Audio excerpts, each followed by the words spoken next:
Alberto Sicilia Falcón. If you haven't heard of him, you probably should. Many of you will have seen him portrayed in Narcos Mexico as the plaza boss in Tijuana, while Felix Gallardo was moving his way up the criminal ladder. Now, Narcos is a fantastic show, but Falcón's depiction, the suggested timeline of his reign, his role in the drug trade, and his fate, they're more fiction than fact. For all we know, Sicilia Falcón is still alive. It's unlikely, but that is just how enigmatic he was and remains. It's also a testament to how surreal the Mexican drug trade really is. Narcos doesn't capture just how powerful this man was. He can in fact be called the first major drug lord of the modern Mexican drug trade, the predecessor of the major cartels. And he wasn't even Mexican. Within less than half a decade, by 31 years of age, he'd built the greatest drug empire in the Western Hemisphere, if not in the world. He didn't do it alone. He did it with the protection of the highest echelons of the Mexican government, and his story has CIA fingerprints all over it. It's hard to know where to even begin with this guy.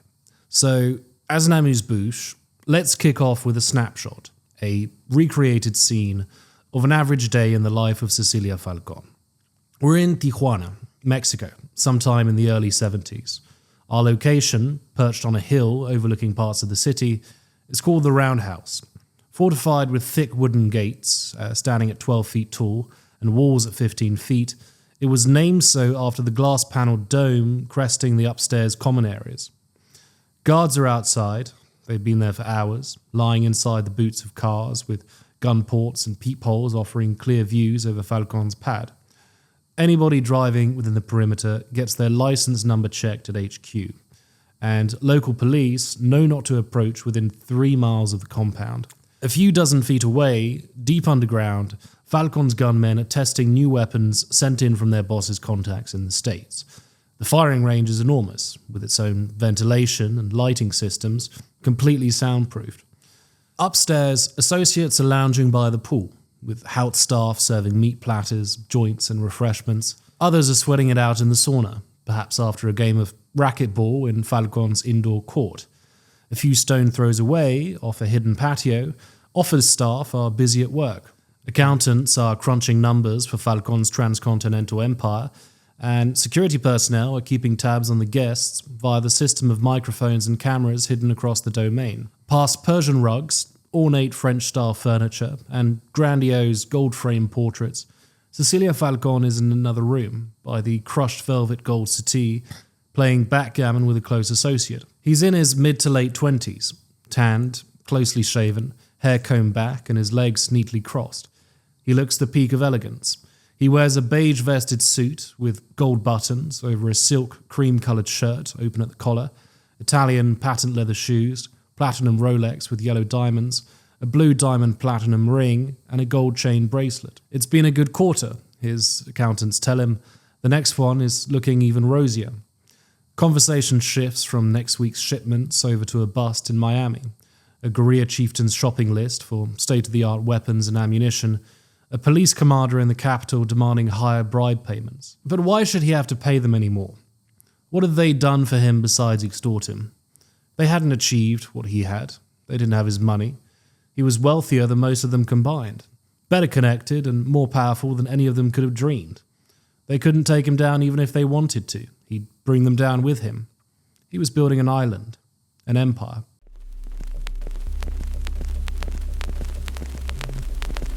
Now, Falcón was cut from a very different cloth to the big names that would succeed him in the Mexican drug trade. He was born on the 30th of April 1945 in Cuba's historical port city of Matanzas. He was educated at a Catholic school. We don't know much about his family. In fact, his beginnings are unsurprisingly filled with gaps. He would have witnessed firsthand the mounting political chaos throughout the late 1950s, in the final years of the Batista regime. Falcón's memoirs, written in 1979, relate some of the brutal military crackdowns and abuses committed against civilians. Falcón was barely 14 when Castro seized power. By his own recollection, he saw him as the brilliant revolutionary that Cuba needed. He quickly enlisted in the Castrista youth movement, rejoicing at the many expropriations of US banks, plantations, and companies, and the many lucrative assets of Cuba's oligarchs.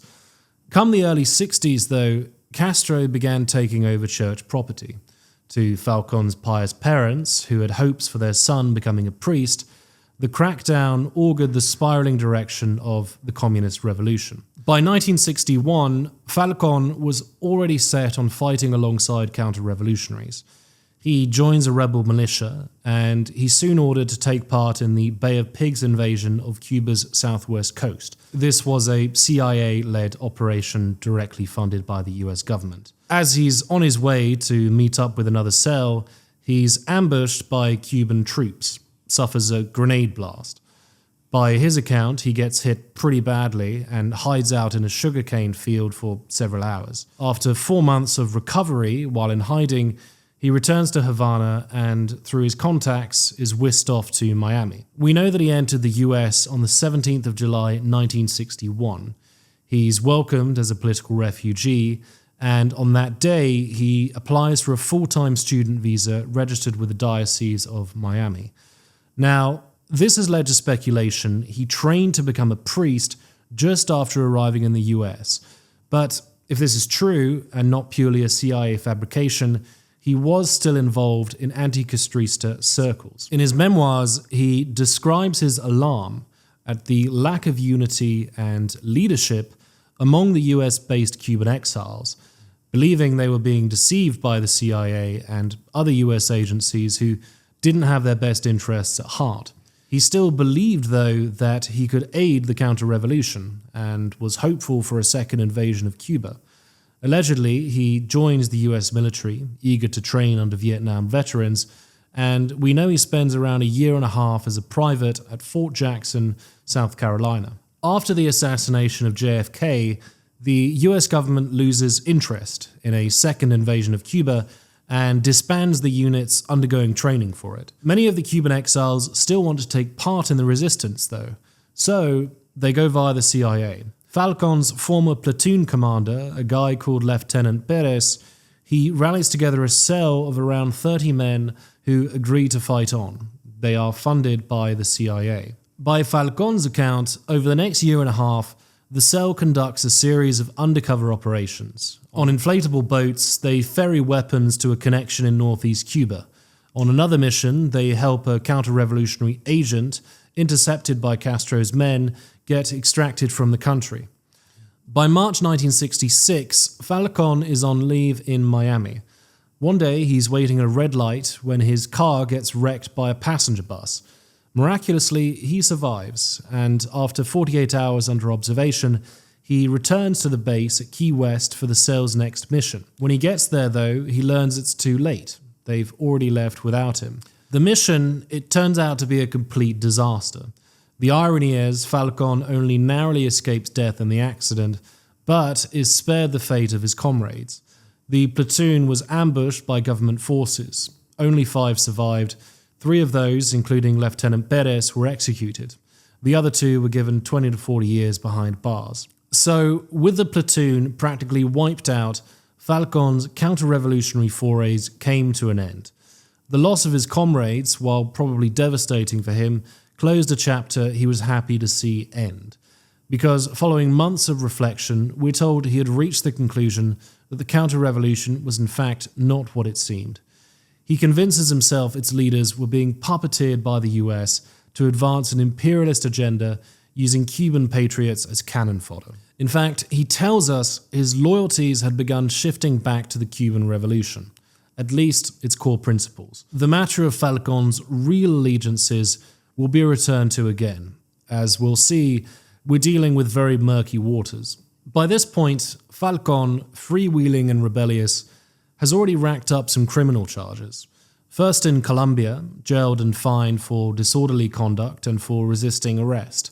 Then in Miami, arrested at a park for vandalism of a public building, and again in early '66 in Miami on a sodomy charge. Falcón was bisexual, and besides the fact he tried to give head to the plaintiff, we don't know that much about the case. In any case, he was given 5 years of probation on the condition he attend psychiatric evaluations. Apparently around this period, he was odd-jobbing, a stint as a shop clerk here, another as a bank teller there, even, would you believe, as a florist. We're told Falcón also found love. He married a young German-American girl in January 1968, the daughter of the police chief.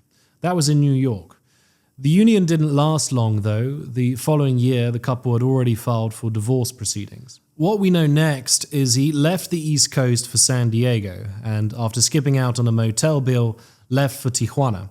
He re-emerged sometime later at the border station, and after claiming, without any documentation, that he was a US citizen, he was caught lying and was promptly jailed. After serving his time, Mexico refused to let him back in. So he was allowed to stay on in the States, ostensibly to return to his parents.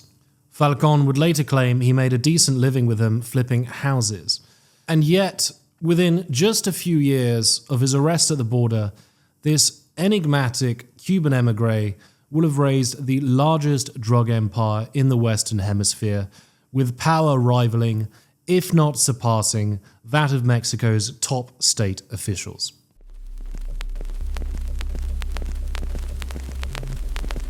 So how did Sicilia Falcón get his start in the drug trade? Well, by Falcón's own account, as retold by an informant, he got into weed while he was in the States. We're not sure when, but he was reportedly in LA. He bought a shipment of weed with some friends, which was delivered in a U-Haul truck. As the van was late and a telephone call with the delivery time never came, all of his associates got cold feet, leaving Falcón to drive the truck off once it eventually arrived and sell it off to the buyer all on his own. He pocketed $35,000 from that deal, then reinvested it, we're told. But there's another important source we have, offering a clearer, more linear trajectory, and that's a long-term trafficking associate of Falcón's, a man we'll call Joseph Bayer, and who consulted on the research of this video. By Bayer's own admission, he worked with Falcón, and later other Mexican and Colombian traffickers, as an operative for CIA clandestine services. According to Bayer, he was a NOC, a non-official cover operative, meaning he was off the books, without any institutional protection, and without diplomatic immunity. If he was caught, he was essentially on his own. Bayer states he was approached by Falcón in '72. At the time, the would-be biologist and New Mexico military graduate was lovers with a female friend of Falcón's. The Cuban wanted to meet Bayer in person and suss him out, find out if a gringo was trying to penetrate the organization. Ironically, that's when CIA agents, whom we're told had been listening in on Falcón and his female friend, approached Bayer, and they propositioned that he follow through with any eventual association with Falcón and his organization and operate as a NOC. Now, we're told the CIA knew Falcón was rapidly rising to the top of the pyramid. They wanted to know where the money was going, and they wanted to make sure it wasn't ending up in the wrong hands, i.e. with PRI officials and or left-wing subversives. Suffice to say, Bayer was eventually recruited as a drug trafficker for Falcón's organization, while going on to become a close friend and subordinate. Returning to Falcón's start in the business, Bayer tells us what Falcón had told him, and much of it checks out with the other sources we have that are publicly available. He tells us Falcón left Miami for Mexico, then went on to Central America, where he met a woman by the name of Mercedes Coleman Bisbal. Bayer describes her as something like the first Griselda Blanco of Central America, active in the late 60s, early 1970s, specifically in Guatemala. Now, she's mixed up with one of the leading smuggling gangs of the 60s, the Hérnandez brothers, often known simply as Los Brothers. While relatively unknown now, these guys reached legendary status back in the 60s and early 70s, developing sophisticated smuggling networks for heroin and later cocaine across the border from Tijuana. Roberto and Juan Hérnandez were arrested in 1970, along with Roberto's wife, who was said to be the brains behind the operation. And while they carried on pulling strings behind bars, it's believed Coleman and Sicilia took over many of the operations. It's also possible that the Hérnandez crew linked Falcón up with an American trafficker called Roger Fry, who was serving a brief stint at the same prison, a notorious jail in Tijuana called La Mesa. Fry would go on to become arguably Falcón's most important trafficking associate, developing and overseeing the empire's sprawling distribution network in the US, spanning coast to coast. Now, Mercedes does crop up regularly in Falcón's memoirs. He claimed he fell in love with her, and that after she was arrested, he took guardianship over her son, Carlos. It's believed he reared him to take over his business, and a key informant has some pretty shocking allegations about their relationship. That Falcón would spoil him with gifts and luxuries, but that he'd also sleep with him when he was just a young teenager. It's alleged that Falcón liked them young. As an aside, when he got out of prison, his house was staffed by young men in their mid-teens without a woman in sight. This is according to another contemporary trafficker. Returning to his narrative, though, what really kick-started Sicilia's trafficking career, Bea tells us, was when Mercedes introduced him to a man called Carlos Kyriakides. Kyriakides was the son of a wealthy Greek immigrant who owned a popular Tijuana casino, graced by some of the leading entertainers north of the border. A high-functioning, smooth-talking Don Juan and bon vivant, Kyriakides was something of the host of Tijuana for the rich. Mr. Tijuana, he's been called, high mojo and highly well-connected to the glitzier circles of LA and Las Vegas. So much so that for a period, he capitalized on his extensive network, acting as a middleman for drug deals, linking up buyers in the north to supplier friends down south, and making a tidy cut. This changed once he linked up with a veteran smuggler and racetrack gambler called Alberto Barrueta. Barrueta has been described as a likable, ambitious hedonist, quote, just a little con man, as a DEA agent put it. Raised just opposite Tijuana's racetracks, Barrueta started out smuggling pills into the US, but quickly moved on to weed, amassing quite a fortune. He and Kyriakides got into business. With Kyriakides' suppliers and Barrueta's smuggling expertise, they were making good money. When their supply dried up, though, Kyriakides suggested they team up with Falcón. Barrueta already knew him from a few years earlier when he was just a small-time smuggler in Tijuana, dressed in jeans and t-shirts, we're told. By then, though, he was already a big fish in the border city, with trucks, offices, accountants, lawyers. He was protected by legions of state officials and had regular suitcases filled with cash sent out every few days from the roundhouse, bound for government officials in Mexico City. When the two reached out for business, Falcón was ready to go, with tons of marijuana stashed away in huge warehouses in the state of Mexicali. Using Barrueta's usual methods, stashed inside cars and in past the border station or near the airport where he had an uncle in air traffic control, the three made millions just peddling marijuana. For Falcón, though, this is just one of many operations, and his success owed much to a contact he was likely introduced to by Kyriakides, and that was a man called Gaston Santos Puig. Santos, believe it or not, was something of a Mexican John Wayne. He didn't just act, he was one of the greatest bullfighters of his time, Portuguese style, so on horseback.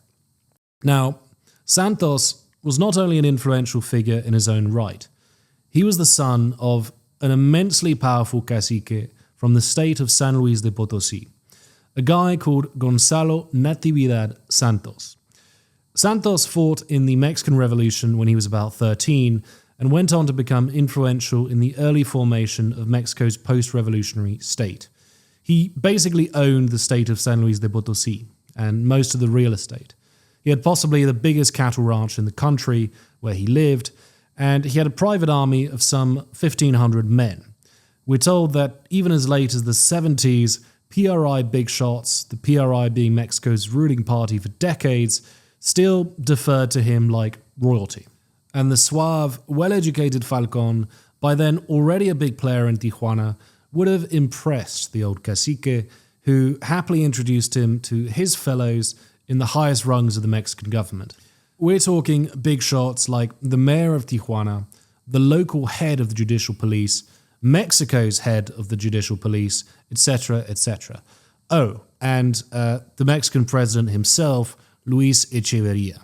We'll discuss this more in part 2. For now, let's move on to Falcon's suppliers, for us just to ascertain the scale of his empire, starting domestically in Mexico. First, we have narco legend Pedro Avilés Pérez over in Sonora and traffickers affiliated with him. As some of you will know, and I talk more about him in another video on Miguel Félix Gallardo, Avilés had revolutionized the traditional Mexican drug trade in the 1960s. He did this by creating a well-organized network for the storage, transportation, and smuggling of narcotics bound for the US, benefiting the many disparate trafficking families in the poppy and cannabis-producing states of the Golden Triangle in northern Mexico. With his trafficking contacts, who handled growing, harvesting, drying, and packaging, it appears Pérez bulk shipped, directly or indirectly, to the many warehouses of Sicilia Falcón. Avilés ended up getting shot by Mexican feds in '78 by corrupt cops hoping to pocket a DEA bounty on him. Another major domestic supplier, we're told, was a guerrilla chieftain based out of Guerrero, in the mountains of the Sierra Madre del Sur, between Acapulco and Mexico City. This was a real Mexican warlord, spearheading a revolutionary peasant army, likely Lucio Cabaños Barrientos, though the chieftain has also been identified as the teacher-turned-revolutionary guerrillero Genaro Vázquez Rojas. It's connections like these which have raised questions about the political tendencies and allegiances of Sicilia Falcón. From a 1977 article from German outlet Der Spiegel, using information leaked by DEA, we're told drugs were also shipped to a couple of Santos's ranches in San Luis de Potosí, where they were loaded onto 2- and 4-engine aircraft and flown across the border. In bad weather, they were trucked to Falcón's bases in Mexicali and Tijuana. At least 10 times a month, although it's likely more, under a front company called World International, 2 blue, white, and green tanker trucks, officially for gasoline, carried 3 tons of marijuana along Interstate 5 from Tijuana to San Diego. Although there's also evidence that each tanker contained up to 10 tons. And from the basements of a disused factory in Mexicali, 2 container trucks, each carrying 20 tons of falsely declared cargo, traveled weekly along tourist Route 86 through the Imperial Valley to Los Angeles. Hundreds of mules, regular employees, but also independent smugglers trying to earn some extra cash, ferried narcotics across the border by car, smuggled in gas tanks, door panels, car tires, you name it. Once the drugs reached the States, Falcón had 2 major strongholds. A house in Coronado Cayes, mainly used as a central distribution point for grass, and another in a San Diego suburb, the central point for heroin, we're told. Allegedly, the 60% brown heroin powder was diluted with lactose to double the original quantity and resold at 30% purity to local distribution rings at a 100% markup. Our informant in the CIA, however, states it's unlikely Falcón dealt in heroin, that he indeed ruled over the booming weed trade and later on began dabbling in cocaine in the mid-70s and not in major amounts. After Falcón partnered up with Barrueta and Kyriakides, he also had access to 4 rented houses in Hollywood Hills West, not far from John Lennon's home. Through his contacts to the state, often via Gaston Santos and Carlos Kyriakides, he was possibly linked up to suppliers associated with the sprawling French Connection, a transcontinental trafficking ring most active in the 50s and 60s, hinging on Corsican smugglers based in Marseille. The Latin American leg of the operation was largely dismantled in 1972, with the downfalls of major kingpins like Auguste Ricord and Lucien Sarti, who had been highly integrated within and protected by Mexico's mafia state, besides being agents of French intelligence.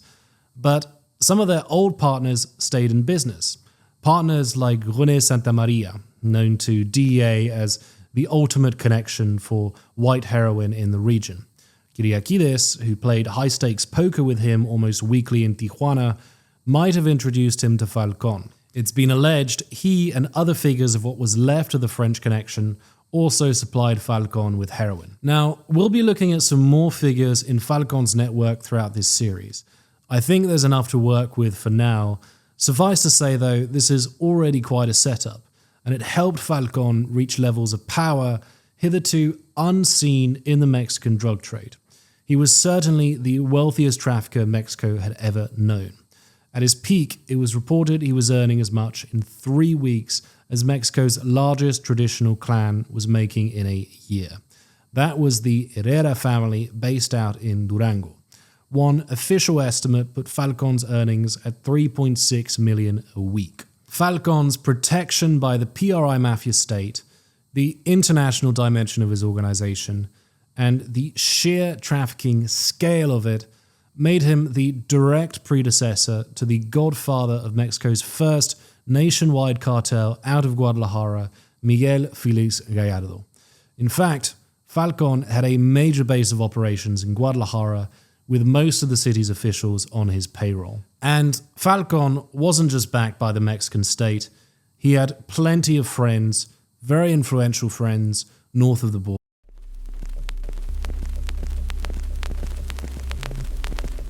Before we go into Falcón's links to intelligence agencies though, let's look at the man himself. There is a lot of anecdotal information on him, much of it printed in a mammoth 1,165-page long investigative book called The Underground Empire, where governments and crime embrace. The product of over 6 years of research, it was published in 1986 and caused a huge sensation, going on to become a New York Times bestseller. Its author, the novelist, screenwriter, and journalist James Mills, had full access to DEA records of a DEA program called CENTAC, short for Central Tactical Units. Mills describes CENTAC as a sort of highly secretive super agency within the DEA with special investigative powers. In fact, it appears to have been more of a temporary solution during the complex bureaucratic formation of DEA in the early 70s, a setup which allowed DEA agents to cross over regional lines. This was stated by heads of both DEA and CENTAC. Regardless, not only did Mills have DEA records, he was able to conduct some explosive interviews of the CENTAC agents on Sicilia Falcón's case, of key informants who testified against him, and, we're told, of the man himself. Now, the book definitely has its merits, but much of its contents have been seriously challenged. Mills didn't mention many of his sources. He didn't include footnotes, and it appears he didn't verify the majority of the claims of the people he interviewed, and this proved most damaging to his findings. One witness was Alberto Barrueta, mentioned earlier as Kyriakidis' go-to smuggler, who also partnered up with Falcón. While the credibility of Barrueta's testimony has been challenged, by far the most controversial testimony is that of Michael J. Decker. Decker was a self-proclaimed CIA assassin, former Navy SEAL, and Vietnam veteran who was recruited by Falcón to act as his personal bodyguard and hitman. For these reasons, Decker is most likely the inspiration for Tony in Narcos Mexico, except that in real life, he doesn't go on to work with Felix Gallardo, and he doesn't get killed by federales in a shootout either. Decker's real story is perhaps far more surprising and goes beyond the scope of this video. Regardless, not only have Decker's stints in the CIA and the Navy SEALs been vehemently challenged, many of his claims have been found to be contradictory at best and exaggerated, even fantastical at worst. And Mills quoted him verbatim for roughly 10% of the book. Speaking truthfully, writing this script has been a complete epistemic minefield. Not just because it's the strange, gap-ridden subject of narco history, but because Decker provided much of the known, published material on Falcón. On the one hand, he revealed a lot about the Falcón organization which turned out to be true, and which can be corroborated, and true to the degree that he was ultimately instrumental in dismantling the Falcón organization, which he couldn't have done if everything he said was pure bullshit. On the other hand, he shared a lot of other things which have been debunked, even ridiculed, and many times not unfairly, which makes it next to impossible to take his uncorroborated claims at face value. Suffice to say, I'll be including some of his more credible but uncorroborated testimonies which align with other material we have, which strikes me as fairly reliable. There's a general overlap among all the accounts that Falcón was a pretty suave guy. Dressed and groomed immaculately, spoke like a class act. He had an aura and finesse which allowed him to hobnob with the country's elite. And these were traits which greatly aided Guadalajara kingpin Felix Gallardo to go on as Falcón's direct successor in Mexico's mafiocracy. Falcón spoke at least 4 languages, his native Spanish, then English, with a thick Cuban-American accent. Think Manny from Scarface or Ricky Ricardo from I Love Lucy. To lesser degrees, he also spoke Italian and French, which might have served him well with old guard mafia figures from the French Corsican and Sicilian rings. Having attended university, which was rare for a trafficker then just as it is now, he was well educated. Being curious, though, he was also cultured and well-read. Based on just a few anecdotes from former associates, he could talk about most things, from Russian literature to classical history and mythology, or from Quranic theology to backgammon strategies. A keen reader, he was particularly interested in comparative religion. In fact, he's been described as brilliant, which is hardly surprising. Unless you're a mass-murdering sociopath, you don't get to a position like Falcón's without being gifted. He was an innovator in the pot trade and had superb organizational talents. The fact he was so cultured made it all the easier for him to glide and schmooze among Mexico's upper crust, and most crucially, to win them over as partners in the drug business. He had a sense of humor, we're told, and was known for his eccentricities. He had a falcon with him during and after his time in prison, as well as a pet turkey called Arturo. Arturo was originally intended for Thanksgiving dinner, but he was spared the execution as Falcón had grown fond of him. And we're told he made a wonderful companion to Falcón's Great Dane, accurately depicted in Narcos and named Skipper.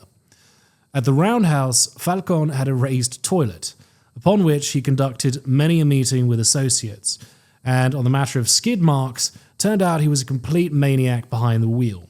Now, we have accounts from former associates who swear by the fact that Sicilia Falcón was fundamentally a private man, that the many anecdotes about his party-going excesses are pure BS, not least as the Roundhouse simply couldn't have accommodated the number of people claimed to have attended parties there. From the accounts of our 2 main witnesses in Mills, though, Falcón's parties appear to have been the stuff of legends. The sheer level of detail, and in such abundance from both sources, make it at least worth mentioning. Add to that the industry he was in, the money he had, and the people he associated himself with. I mean, Kiriakides was one of the most outlandish hedonists in Tijuana, and he was Falcón's right-hand man. The anecdotes are copious. One involves a ridiculous Neronian party he allegedly threw on a 103-foot rented yacht just out of Acapulco harbor. It was apparently an all-you-could-eat, all-you-could-drink, all-you-could-snort 4-day binge of gluttony, lust, and absolute degeneracy. He allegedly blew about $300,000 on that party alone. Called in 50 girls from all over, this many French girls, that many, quote, Orientals, etc., his finest chefs and caterers.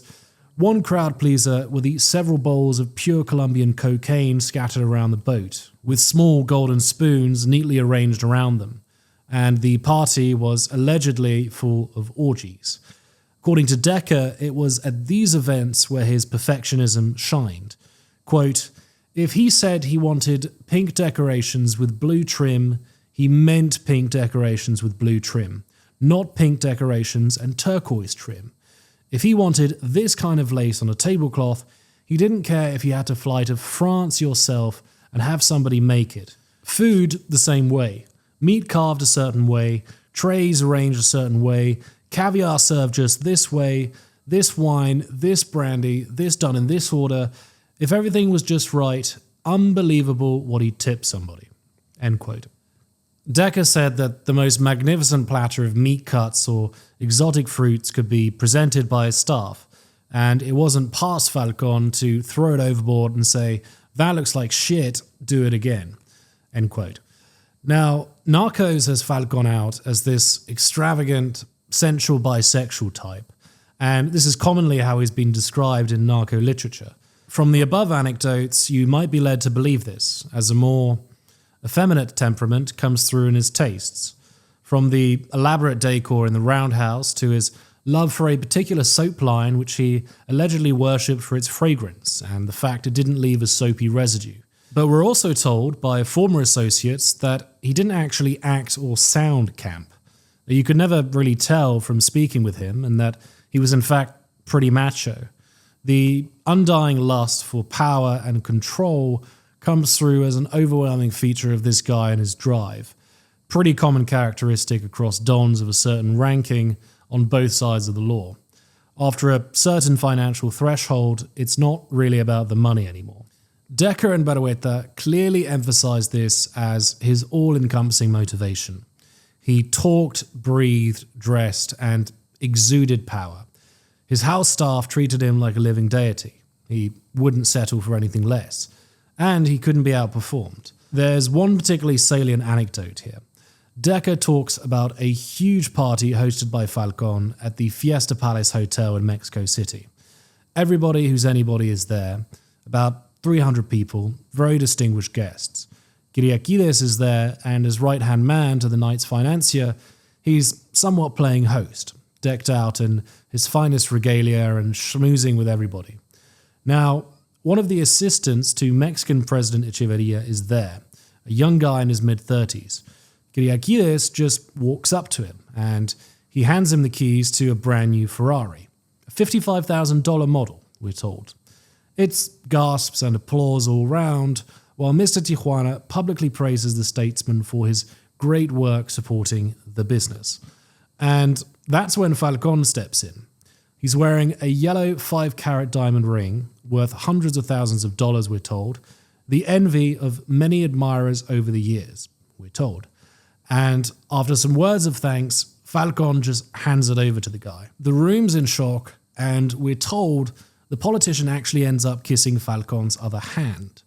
Kyriakides goes white, completely clams up, and ends up leaving the party then and there. Apparently the upmanship between these two was real. The power plays were very theatrical, far beyond their antics in business or high-stakes backgammon games.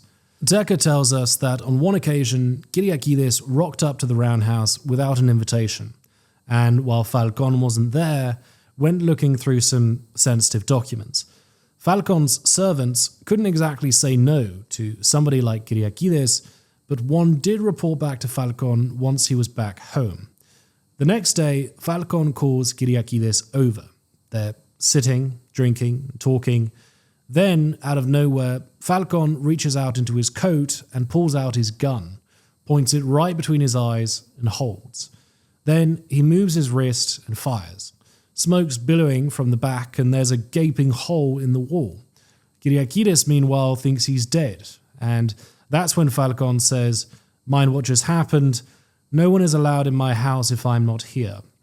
Kyriakides, we're told, didn't do that again. And this brings us to another alleged characterization of Falcón's, one which is vehemently rejected by Bayer, but insisted upon by Decker and Barrueta. And this was the fact Falcón was unhinged and pathologically violent.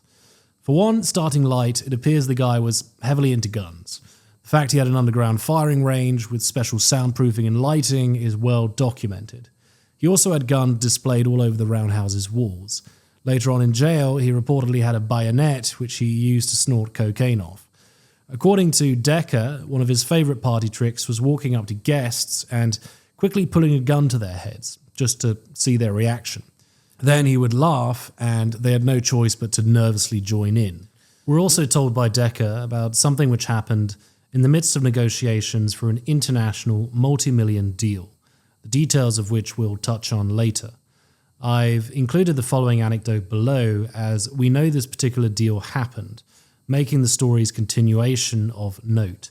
That said, it hasn't been corroborated. At a climactic point in the meeting, Falcón discovers that the other party had brought security personnel without him knowing, and in defiance of his express terms ahead of the meeting.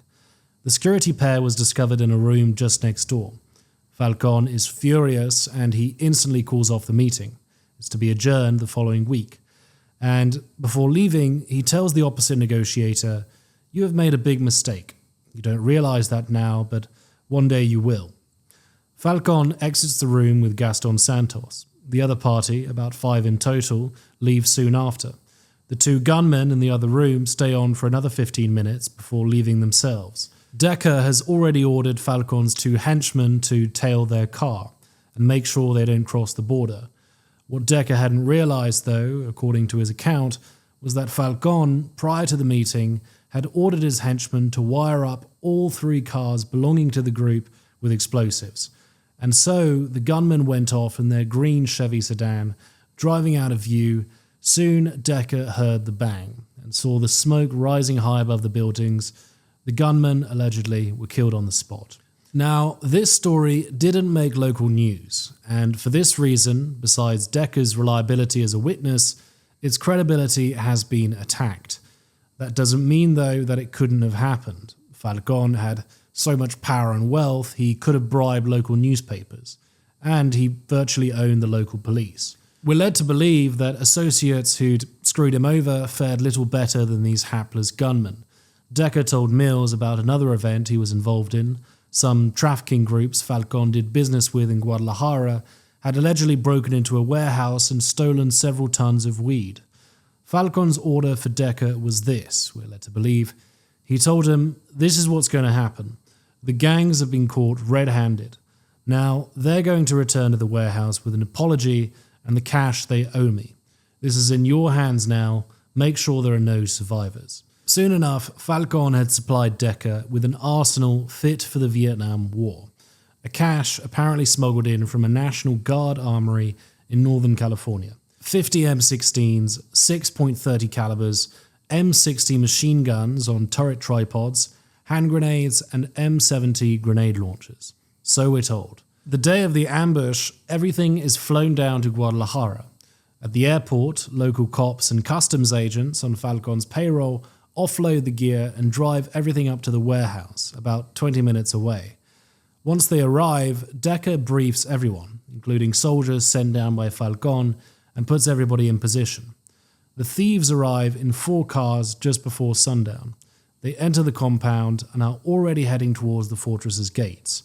And that's when the massacre starts. Gunmen with automatics appear behind the cars and let rip. Then 2 M60s at the corner turrets, 4 guys with M16s near the gates, and more throwing hand grenades.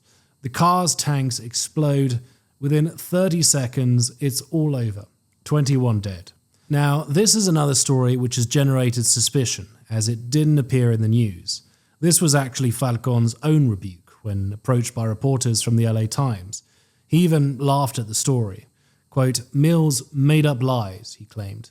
Why did he do that when there is so much that is so bad he could write and tell the truth? Following Decker's testimony, we're told by Mills that a Mexican federal prosecutor was able to identify the house exactly as Decker had described it.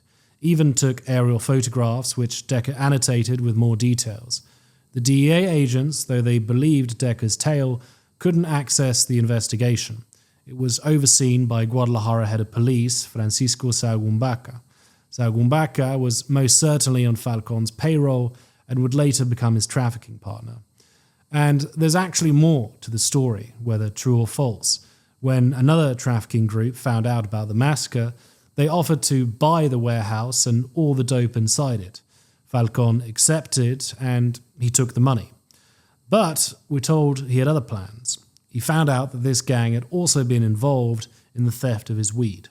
So Decker now had a new mission: destroy the warehouse and everything inside, and with 2.5 pounds of C7 plastic explosive and napalm, which he lathered around the interior, the job was done. So we're told. I will say this, there is credible evidence that Falcón used explosives to destroy buildings that threatened his operations, and he did so with total apparent impunity. And as for the massacre of the rival gang, this has still not been proven. We're told Falcón had bouts of paranoia, and he had the surveillance to match. He had a spy network through corrupt cops, customs agents, and his own personal watchdogs. We've already mentioned the microphones and hidden cameras laid around his house. The control panel was allegedly in his bedroom. There was a house a couple blocks down from the roundhouse. Falcón convinced himself it was a surveillance spot used by American agents. Now, it is true that DEA had surveillance on him, and we know from Bayer that on occasion they managed to lob paint on the window. And so we're told Falcón had the house blown up, had Decker set up the whole thing with plastic explosives, and got a huge kick from it when it came to pulling the trigger. The house went down within around 5 minutes. Nobody was inside, fortunately. Through his contacts in the state, Falcón could pretty much do whatever he wanted. Barrueta in particular stressed his impunity, how Falcón got some of his kicks raiding other smugglers. He claimed he'd intercept their boats and steal their cocaine. Other times, he'd order his sicarios to raid his rivals' homes, have his sicarios kill the guards, then force the trafficker to give up the merchandiser's location. Then they'd murder him in cold blood. These charges haven't been corroborated. Now, Barrueta himself became a target of Falcón. At his private Tijuana club at El Conquistador Hotel, Barrueta's wife caused a scene. We're told she kind of lost it from months of pent-up rage against Barrueta and his associates on account of his lifestyle and prolific infidelity. Long story short, she embarrassed Falcón in front of his distinguished guests in the state, who were now worried about Christine becoming a liability. So, that same night at the roundhouse, Falcón tells Barrueta that his hands are tied. He needs to bring his wife over so they can dispose of her. When Barrueta stalls, Falcón calls her up directly, tries to lure her over. That fails. When it becomes clear Barrueta isn't giving up his wife, he too becomes a target. Another motivation Falcón had for wanting to get rid of him was he'd been caught feeding intel to customs agents in an effort to take the heat off of himself. Nothing too incriminating for Falcón or Kyriakides, as we're told Barrueta was ratting on other traffickers. But it was the fact he had spoken with border agents and not told Falcón which raised alarm bells. Maybe Falcón associates would deny this. Anyway, Falcón orders a hit on Barrueta as well. Not to kill him, we're told by Decker, but to spook him at his home in San Diego. As we know, Michael Decker was the hired gun. Bayer, however, states this is a total fabrication on Decker's part. He states Decker was in fact hired to kill Barrueta, but that he ended up missing. That, as he later discovered through a mole in the DEA, he had used a handgun from across the street and wound up shooting Barrueta's girlfriend in the foot. But all this to say, it's difficult to buy the idea that Falcón was a clean, non-violent trafficker. You don't get to the top, as Falcón did, without crushing rivals and stomping out threats as soon as they appear. And he was also involved with some pretty serious thugs on both sides of the law. Guys like Francisco Sahagún Baca and Arturo Durazo Moreno, unbridled agents of pure terror in their roles as chiefs of police. He's also known to have mentored the Arellano Felix brothers, who would go on to become some of the most violent and depraved traffickers in the Mexican drug scene. But now, let's turn to the many puzzling leads and unsolved mysteries surrounding Falcón's involvement with the CIA. Quite a bit has been written about this, and there is not nearly enough on YouTube considering the explosiveness and magnitude of the material. Stay tuned for part 2, ladies and gentlemen.